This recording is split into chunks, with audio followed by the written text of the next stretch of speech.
মহানগরী থেকে গ্রামাঞ্চল লোডশেডিংয়ে বিপর্যস্ত বরিশাল, অতিষ্ঠ জনজীবন, লোকসানের শঙ্কায় ব্যবসায়ীরা। উৎপাদন কম হওয়ায় পূরণ হচ্ছে না ঘাটতি, বলছে ওজোপাড়িকো।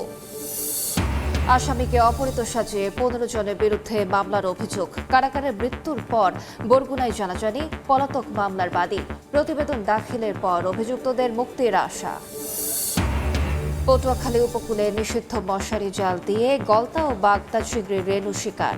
হুমকির মুখে উপকূলীয় জীববৈচিত্র্য, সচেতন হওয়ার তাগিদ।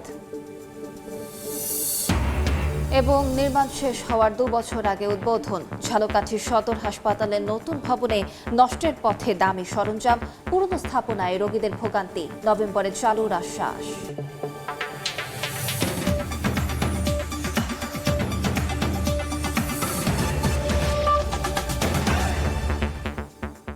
আমন্ত্রণ সময় সংবাদের নিয়মিত আয়োজন বিভাগীয় সময়।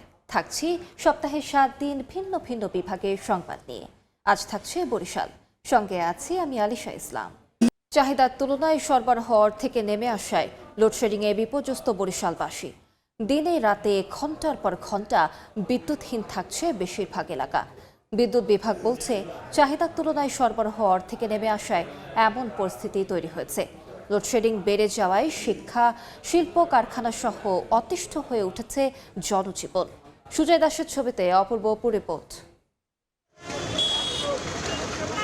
প্রখর রোদ আর গরম সঙ্গে পাল্লা দিয়ে বেড়েছে লোডশেডিং। বরিশাল মহানগরী থেকে গ্রাম অঞ্চল সব জায়গায় দিনে রাতে সমান তালে চলছে বিদ্যুৎ বিভ্রাট। এতে বিপর্যস্ত হয়ে পড়েছে জনজীবন। দিনের বেশিরভাগ সময়ই বিদ্যুৎ না থাকায় মারাত্মক প্রভাব পড়েছে জেলার শিল্প কারখানাতে। উৎপাদন ব্যাহত হওয়ায় লোকসানের শঙ্কায় মালিক পক্ষ। বিপণী বিতান, অফিস, আদালত ও ব্যবসা প্রতিষ্ঠানে নেমে এসেছে স্থবিরতা। বেশি বিপাকে পড়েছে শিক্ষার্থীরা। প্রায় সময় আমাদের কারেন্ট থাকে না। ছোট বাচ্চা নিয়ে কষ্ট হইতে আছে। পড়তে পারিনি এবং আমার খুব কষ্ট হয় গরমের ভিতরে। দোকানপাট খোলা না রাখার জন্য একটা নির্দেশনা দিয়েছে। তো সেক্ষেত্রে আমরা তো আসলেই ব্যবসায়ীরা একটু সংকটের মধ্যেই রয়েছে। বরিশালের 2টি বিদ্যুৎ বিক্রয় ও বিতরণ এলাকায় চাহিদার তুলনায় অর্ধেক সরবরাহ পাওয়ায় পরিস্থিতি হয়ে উঠেছে নিয়ন্ত্রণহীন। সংশ্লিষ্টরা বলছেন, উৎপাদন কম থাকায় এ ঘাটতি মেটানো সম্ভব হচ্ছে না। চাহিদা 40 মেগাওয়াট, আমি পাচ্ছি 20 মেগাওয়াট, মানে অর্ধেক আমার লোড আমি পাচ্ছি না। বরিশাল বিভাগের 6 জেলা ও উপজেলাগুলোতে বিদ্যুৎ সরবরাহ করে ওজোপাড়িকো ও পল্লী বিদ্যুৎ সমিতি, যাদের গ্রাহক সংখ্যা 26 লাখেরও বেশি। অপূর্ব অপু, সময় সংবাদ, বরিশাল। এ বিষয়ে আরো তথ্য জানাতে এই মুহূর্তে বরিশালে আছেন সহকর্মী অপূর্ব অপু। তার সঙ্গে যুক্ত হচ্ছেন অর্থনীতিবিদ মোহাম্মদ আখতারুজ্জামান খান। সরাসরি চলে যাচ্ছে অপুর কাছে। অপু,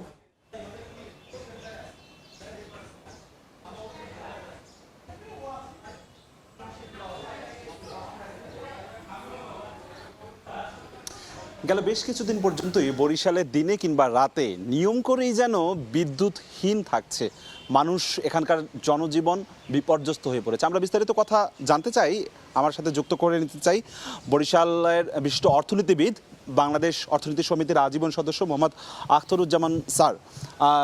প্রফেসর মোহাম্মদ আখতারুজ্জামান স্যার, আপনাকে ধন্যবাদ সময় দেওয়ার জন্য। জানতে চাচ্ছি, এই যে সংকটকালীন যে অবস্থা, বিদ্যুৎ বিভাগ বলছে যে তারা চাহিদার অর্ধেককেও দিতে পারছে না সরবরাহ, সেক্ষেত্রে সরকারেরই বা কী করণীয়, কি করার আছে আমাদের সাধারণ মানুষের? ধন্যবাদ।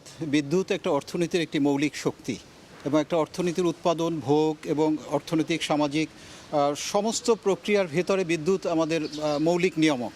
এবং যখন বিদ্যুৎ বিহীনভাবে একটা সমাজ বা একটা অর্থনীতি বা একটা সময় কাটাতে হয়, তখন সেটা জনজীবনের জন্য একটি বিপর্যয়কর অবস্থা। কিন্তু আমাদের এই যে বিদ্যুতের, এটা তো একটা আন্তর্জাতিক কাঠামোর ভিতরে জ্বালানি তেলের বৃদ্ধি হয়েছে এবং তৎপরবর্তীতে ডলারের অবমূল্যায়ন, ডলারের সাথে টাকার অবমূল্যায়ন হয়েছে। এইসব প্রেক্ষাপটে বিদ্যুতের আজকের এই অবস্থাটা। কিন্তু সরকার এখানে কিন্তু যথেষ্ট পরিমাণে এখানে ভর্তুকি দিচ্ছে জনগণের পক্ষে, জনগণের জীবনকে সক্রিয় রাখার জন্য, অর্থনীতিকে সক্রিয় রাখার জন্য, পরিবহন যোগাযোগ ব্যবস্থাকে সক্রিয় রাখার জন্য সরকার কিন্তু ব্যাপকভাবে এখানে সাবসিডি দিচ্ছেন।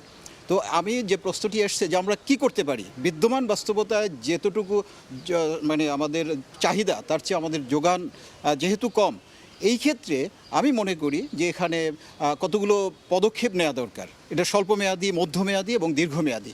দীর্ঘমেয়াদী পদক্ষেপের মধ্যে আমি বলে নেই, সেটা হচ্ছে যেমন আমরা সোলার এনার্জি, বায়োগ্যাস এগুলোকে জেনারেট করার জন্য পলিসি নিতে পারি।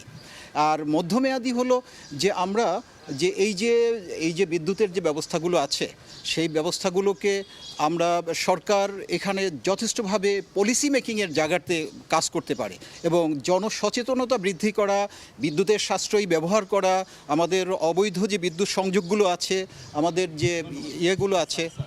বুঝতে পারছি, আমরা পরবর্তীতে হয়তো আমরা আরও আপনার কাছ থেকে বিস্তারিত জানবো। যেহেতু এই মুহূর্তে প্রধানমন্ত্রী কথা বলছেন, আমরা সেই প্রোগ্রামে যাব। আপাতত বরিশালে বিদ্যুৎ ঘাটতি নিয়ে এখানকার অর্থনীতিবিদ যে পরামর্শটা দিয়েছে সেটি সম্মিলিতভাবে সরকার এবং নাগরিক সমাজ সম্মিলিতভাবে এই সমস্যার সমাধান করতে হবে। সবশেষ আমার কাছে বরিশাল থেকে এতটুকুই খবর ছিল। সরাসরি যুক্ত ছিলাম বরিশালে। বগুড়ায় দ্বিতীয় ধাপে ফ্যামিলি কার্ড বিতরণ কর্মসূচি উদ্বোধন করে বক্তব্য রাখছেন প্রধানমন্ত্রী। সরাসরি যাচ্ছি সেখানে।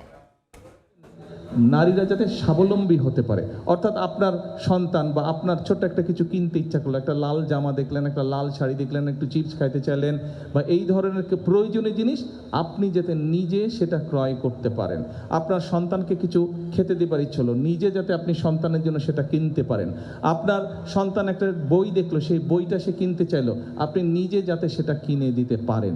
আপনার যাতে সেই শক্তিটা আস্তে আস্তে আপনার তৈরি হয়, অর্থনৈতিক শক্তি।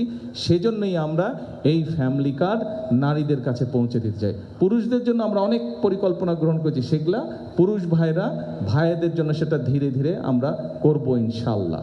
আজকে যে এই ফ্যামিলি কার্ড, এটা গাবতলিত এই মাসের মধ্যে ইনশাল্লাহ আরও 22টা না 30 তারিখের ভিতরে 23টা, আরও 23টা, বাংলাদেশের 23টা উপজেলাতে আমরা এই মাসের ভিতরে 30 তারিখের ভিতরে আমরা মায়েদের হাতে ফ্যামিলি কার্ড পৌঁছে দেব।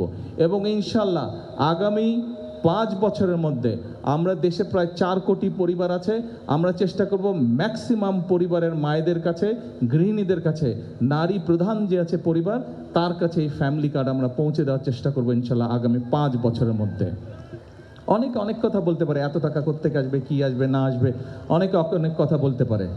আমাদের কথা একটাই, নির্বাচনের আগে বলেছিলাম আমরা চেষ্টা করব বিগত স্বৈরাচারের সময় যেই দুর্নীতি হয়েছে, দেশ থেকে লক্ষ কোটি টাকা পাচার হয়ে গিয়েছে, দেশ থেকে লক্ষ লক্ষ কোটি কোটি পাচার হয়ে গিয়েছে টাকা, অর্থ সম্পদ চুরি হয়েছে, আমরা এই দুর্নীতিটাকে রোধ করতে চাই। কারণ এটা জনগণের টাকা, জনগণের অর্থ পাচার হয়েছে। সেই টাকা দিয়ে আমরা ফ্যামিলি কার্ড করবো, ফ্যামিলি কার্ড করবো ইনশাল্লাহ। সেই টাকা দিয়ে আমরা কৃষক কার্ড করবো ইনশাল্লাহ। আপনারা নিশ্চয়ই মধ্যে খবরে কৃষক কার্ডের কৃষক ভাইদেরকে এখনো এই গাবতলীর কৃষক ভাইদের কাছে এখনো আমরা কৃষক কার্ড পৌঁছাতে পারিনি। কিন্তু আপনারা দেখেছেন নির্বাচনের আগে আমরা বাংলাদেশের মানুষকে প্রতিশ্রুতি দিয়েছিলাম, এই ফ্যামিলি কার্ডের কথা বলেছিলাম, আমরা বলেছিলাম কৃষক কার্ডের কথা, আমরা বলেছিলাম 10,000 টাকা পর্যন্ত যাদের কৃষি ঋণ আছে সেই কৃষক ভাইদের আমরা 10,000 টাকা পর্যন্ত কৃষি ঋণ সুদ সহ মৌকুফ করে দিব। সেটা আলহামদুলিল্লাহ আপনাদের দয়া, আল্লাহর রহমতে সেই কাজটা প্রথম সপ্তাহের মধ্যেই আমরা করতে সক্ষম হয়েছি। এতে করে 12 লক্ষ, সারা বাংলাদেশে 12 লক্ষ কৃষক তাদের 10,000 টাকা পর্যন্ত কৃষি ঋণ আমরা মৌকুফ করেছি। 12 লক্ষ কৃষক এতে সুবিধা পেয়েছে। এখানে কৃষক ভাই আছে তো, কৃষক ভাই আছে না অনেকে? কারা কৃষি কাজ করেন বলেন তো, হাত তুলেন দেখি কারা কারা কৃষি কাজ করেন। এই যে আপনাদের মধ্যে যাদের 10,000 টাকা কৃষি ঋণ ছিল, ধীরে ধীরে আপনারা দেখবেন আপনাদের কাছে আপনাদের ব্যাংক নোটিশ পাঠাবে যে এই কৃষি ঋণ সরকার পরিশোধ করে দিচ্ছে, আপনার এটার আর ইনশাল্লাহ প্রয়োজন হবে না। ইনশাল্লাহ কৃষকদের পাশে আমরা দাঁড়াবো, ইনশাল্লাহ কৃষকদের পাশে দাঁড়ানো শুরু করেছি, আমরা মা বোনদের পাশে দাঁড়াবো। কারণ আমাদের পরিকল্পনা হচ্ছে দেশকে ধীরে ধীরে সামনের দিকে নিয়ে যাওয়া, দেশের মানুষের ভাগ্য পরিবর্তন করা। এখন এরপরে আরও অনেক আছে, আমরা ইমাম মুয়াজ্জেম সাহেবদের কথা বলেছি, তাদেরকে সরকার থেকে যেই সম্মানের কথা বলেছি, মুসলমান ধর্মের মসজিদের ইমাম মুয়াজ্জিন খতিব সহ অন্য ধর্মের যে ধর্মীয় গুরু আছে তাদেরকে আমরা বলেছি যে সম্মানী দেবো, সেই কাজটা আমরা শুরু করেছি। আমরা খাল খনন, এই যে এই কর্মসূচি শেষ করে এই খালটার নাম জানি কি, হ্যাঁ, এই যে চৌকিদহ খাল আছে যে সামনে, খালটা তো অর্ধেকের বেশি খাল ভরাট হয়ে গেছে, মানুষজন জমে যাবে। তারপর খালের যতটুকু অংশ আছে এই খালটা আমরা খনন কাজ ইনশাল্লাহ আজকে শুরু করব। এই খালের খনন কাজ শুরু করলে এই খালে পানি থাকলে আপনাদের লাভ আছে? আপনাদের কি লাভ আসবে?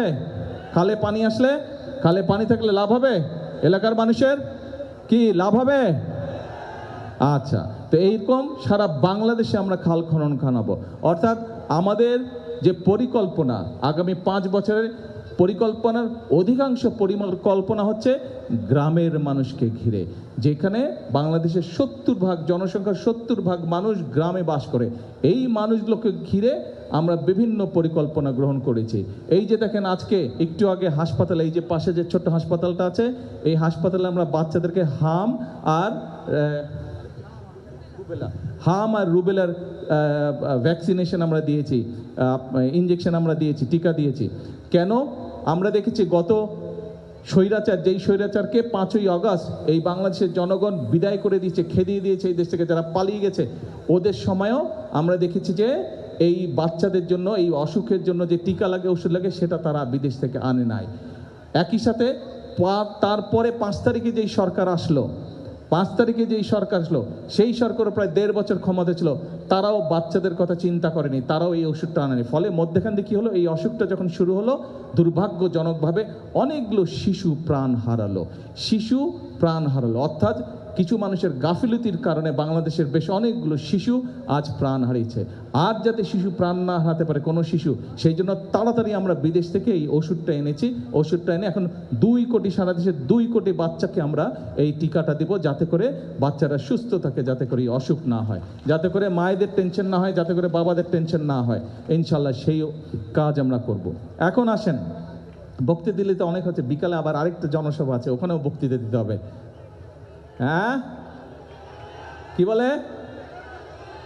বলে শুনি না।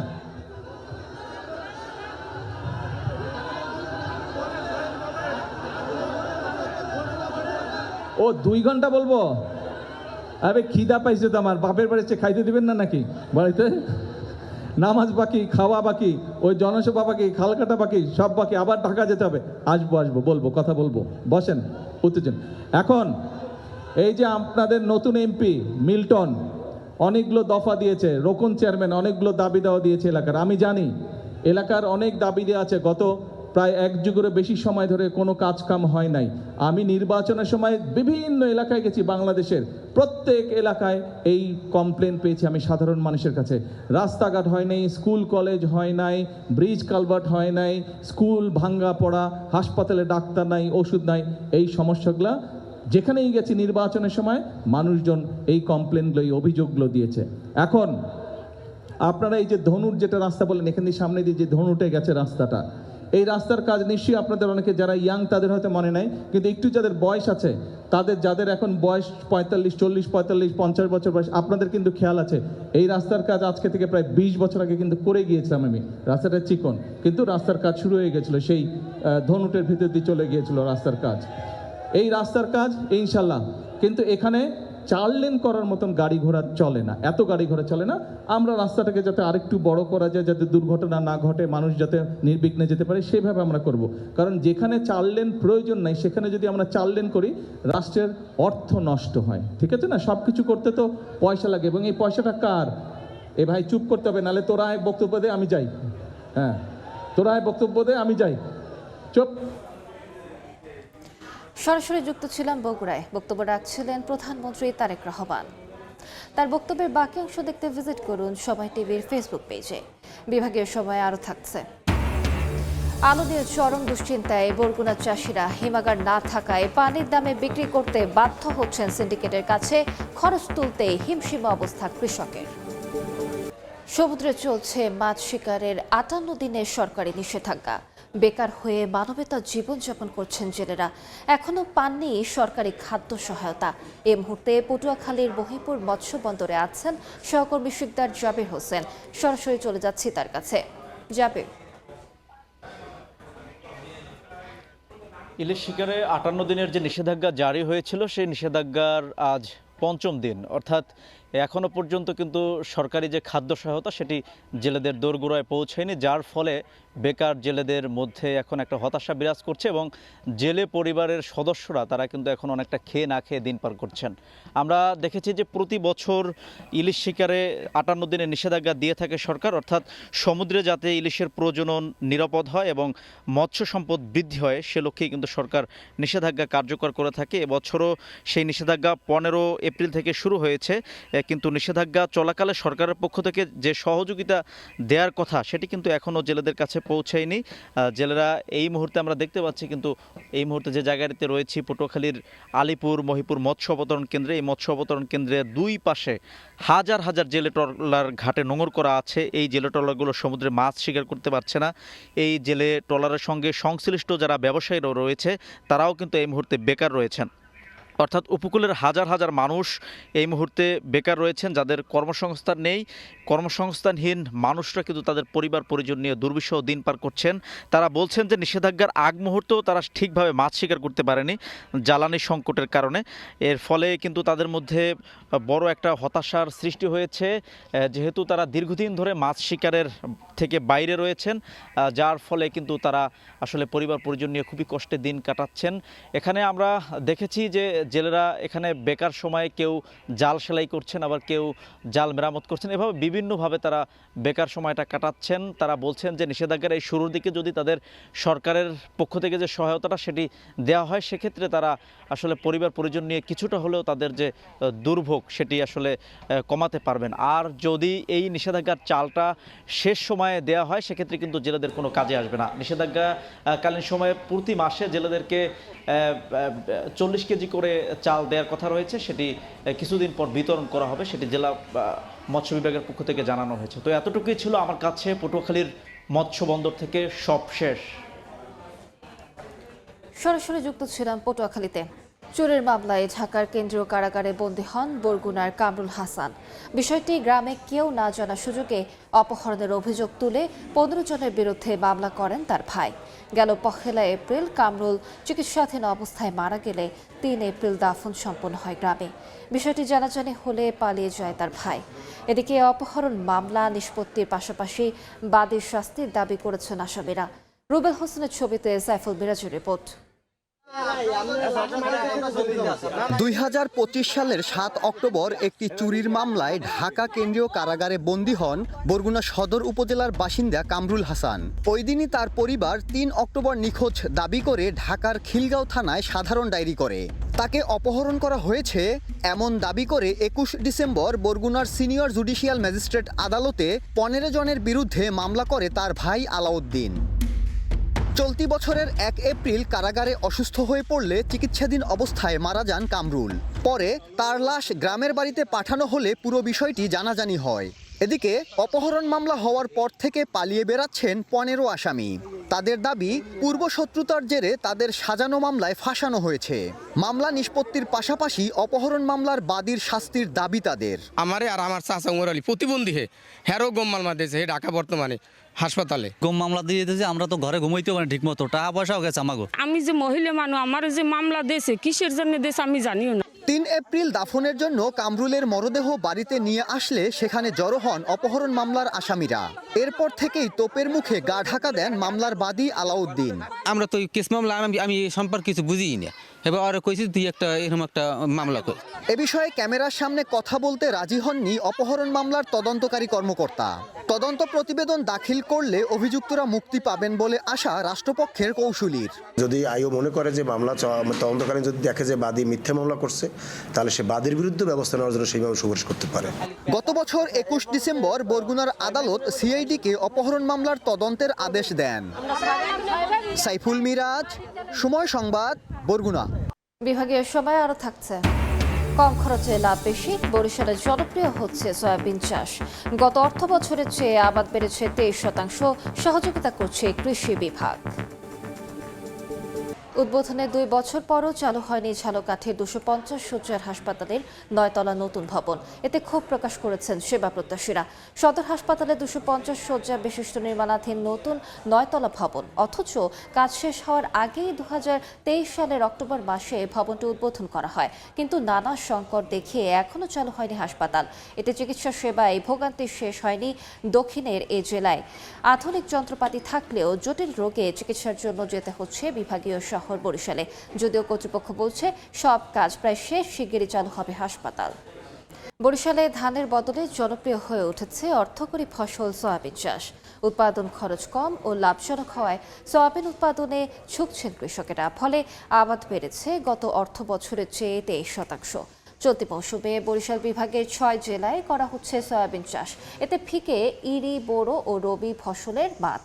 পরিসংখ্যান অনুযায়ী চলতি মৌসুমে ধান ও রবি শস্যের আবাদ কমেছে প্রায় 7 থেকে 10%। এছাড়া দক্ষিণ উপকূলের মাটিতে লবণাক্ততা সহনশীল ও কম সেচ নির্ভর হওয়ায় সয়াবিন হয়ে উঠছে কৃষকের প্রথম পছন্দ। পটুয়াখালীর পাইকারি বাজারে বেড়েছে সব ধরনের মাছের দাম। বিভিন্ন মৎস্য আড়তে সামুদ্রিক মাছ না থাকায় 1.5 থেকে 2 গুণ বেড়েছে ছোট বড় দেশীয় ও চাষের মাছের দাম, যার প্রভাব পড়েছে খুচরা ও পাইকারি বাজারে। কয়েক সপ্তাহ থেকে সরবরাহের তুলনায় ক্রেতা বেশি থাকায় সপ্তাহের ব্যবধানে 80 থেকে 120 টাকা কেজিতে বেড়েছে মাছের দাম। এতে বিপাকে পড়েছেন ক্রেতারা। বিভাগীয় সময়ের শীর্ষ সংবাদগুলো জানিয়ে দিচ্ছি আরেকবার।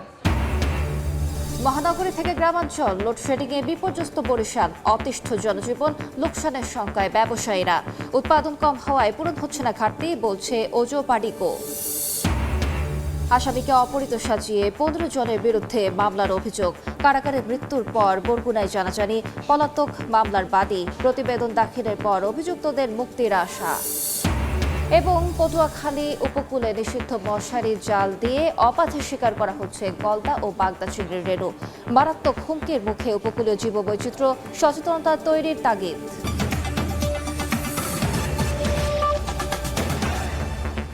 এ ছিল বিভাগীয় সময়। আগামীকাল থাকবো রংপুর বিভাগের আয়োজন নিয়ে। এরপর আন্তর্জাতিক সময়ের সঙ্গে থাকবেন ইমদাদুল হক। আলিশা, আপনাকে ধন্যবাদ। আন্তর্জাতিক সময় নিয়ে আসছি কিছুক্ষণ পর, সঙ্গে থাকুন সময়ের।